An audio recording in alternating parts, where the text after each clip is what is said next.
Halo teman-teman semuanya, selamat datang di YouTube channel aku. Sebelumnya kenalin nama aku Ali. Nah, di video kali ini aku bakal share ke kalian nih tentang informasi SNBP tahun 2025 yang wajib banget kalian ketahui kalau kalian mau daftar SNBP tahun 2025. Dan informasi ini tuh resmi ya guys ya dari SNPMB, BPPP atau BP3.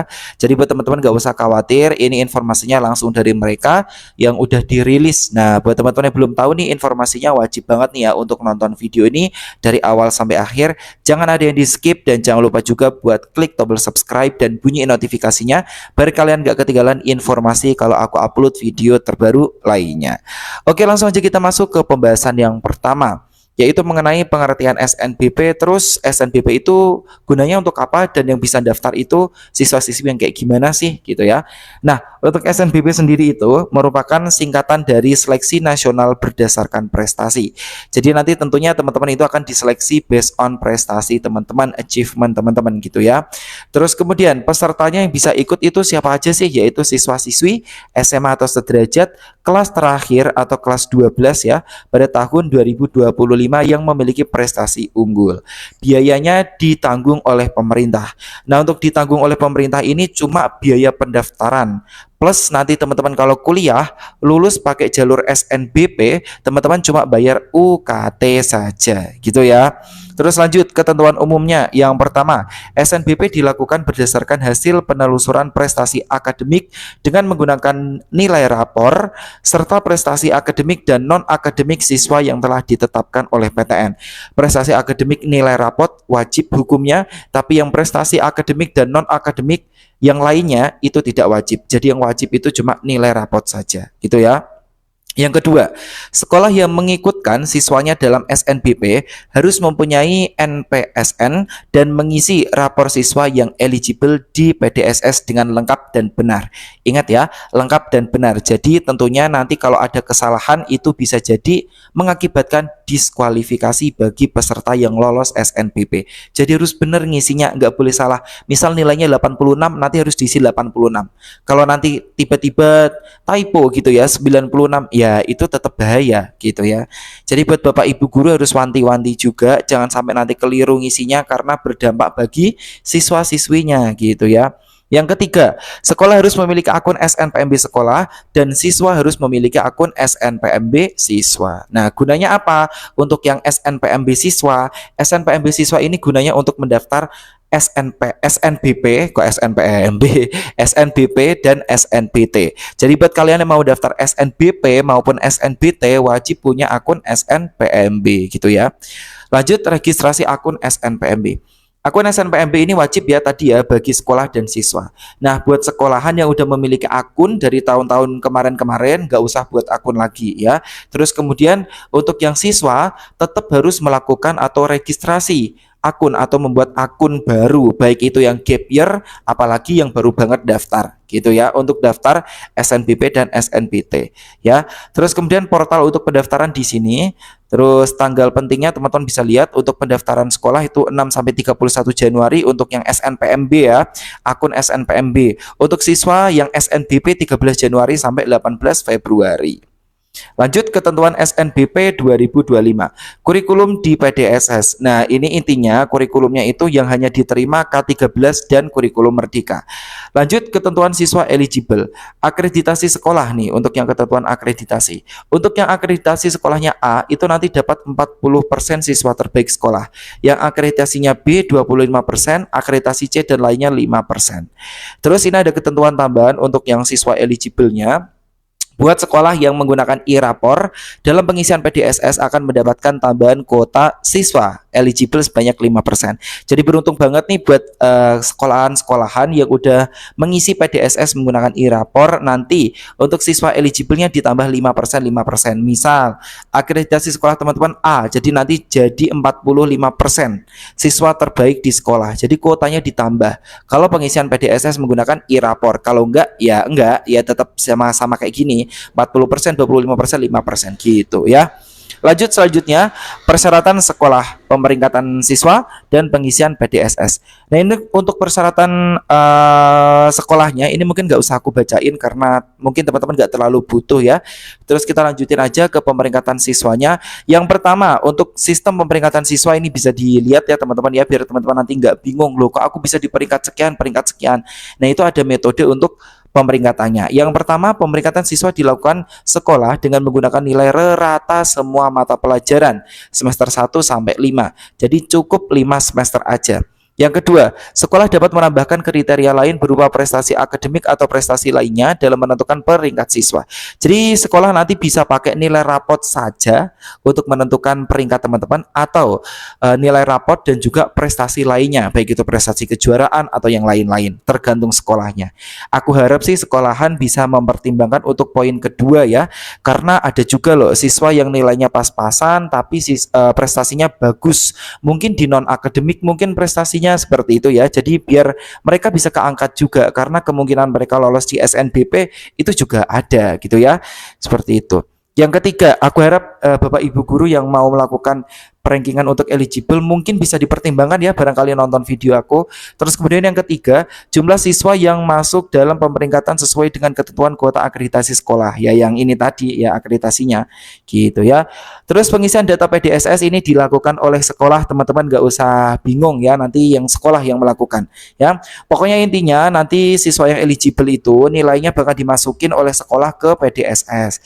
Nah, buat Bapak Ibu guru pastiin nilainya jangan sampai salah ya, karena nanti kasihan anak-anaknya atau siswa-siswinya kalau salah gitu ya. Kalau salah nanti bisa didiskualifikasi nanti kalau lolos SNBP ya. Lanjut, persyaratan siswa pendaftar SNBP. Yang pertama, merupakan siswa-siswi SMA atau SMK atau MA sederajat berarti ya. Kelas terakhir tadi udah aku kasih tahu, memiliki NISN dan terdaftar di PDSS. Yang ketiga, memiliki nilai rapot yang telah diisikan di PDSS. Yang keempat, memiliki prestasi akademik. Yang kelima, memenuhi persyaratan yang ditentukan oleh masing-masing PTN akademik dan PTN vokasi. Jadi nanti kalian bisa daftar di PTN akademik maupun PTN vokasi. PTN akademik itu kayak gimana? Ya contohnya kayak UI, UGM, dan seterusnya. Kalau PTN vokasi itu yang politeknik itu ya. Jadi ada Polines, terus Polban, gitu-gitu ya, dan lain-lain. Lanjut selanjutnya pilihan program studi dan portofolio. Nah, ini mungkin aku jelasin yang portofolio dulu ya. Untuk portofolio ini nanti teman-teman hanya diwajibkan melampirkan yang portofolio itu untuk yang prodi olahraga dan seni semuanya ya. Selain itu tidak ya. Jadi buat teman-teman yang daftar kedokteran, daftar matematika, teknik kimia nggak ada ya, dan lain-lain. Terus kemudian ini untuk yang ketentuan pilihan prodinya. Yang pertama, setiap siswa yang eligible diizinkan memilih program studi di PTN akademik dan atau vokasi ya, PTN vokasi. Berarti yang politeknik gitu-gitu ya. Yang kedua, setiap siswa dapat memilih 2 prodi dari 1 atau 2 PTN. Ya, jadi misalnya teman-teman bisa milih prodi yang sama di beda PTN, kita misal nih teman-teman milih matematika UGM sama matematika UI, itu bisa. Atau teman-teman bisa milih 2 prodi yang berbeda di PTN yang sama atau 2 prodi yang berbeda di PTN yang sama gitu ya, berbeda gitu ya. Jadi misal nih teman-teman milihnya matematika UGM dan statistika UGM, itu bisa. Atau matematika UGM dengan teknik kimia UGM. Nah, itu kan PTN-nya sama tetapi prodinya berbeda. Nah, itu bisa. Gitu ya, teman-teman ya. Nah, atau teman-teman juga bisa banget untuk milih 2 PTN berbeda dengan 2 prodi yang berbeda. Misal, teknik kimia UGM dengan fisika UI misal gitu. Itu kan berbeda. PTN berbeda, prodi berbeda. Boleh ya, maksimal 2 pilihan. Yang ketiga dan keempat nih, teman-teman harus tahu. Jika memilih satu prodi, siswa dapat memilih PTN yang berbeda di provinsi manapun. Terus kemudian yang keempat, jika memilih 2 prodi, salah satu program studi harus berada di PTN yang sama dengan provinsi SMA asalnya. Gitu ya. Jadi yang ketiga ini maksudnya kalau teman-teman ini kan maksimal bisa milih 2 prodi kan.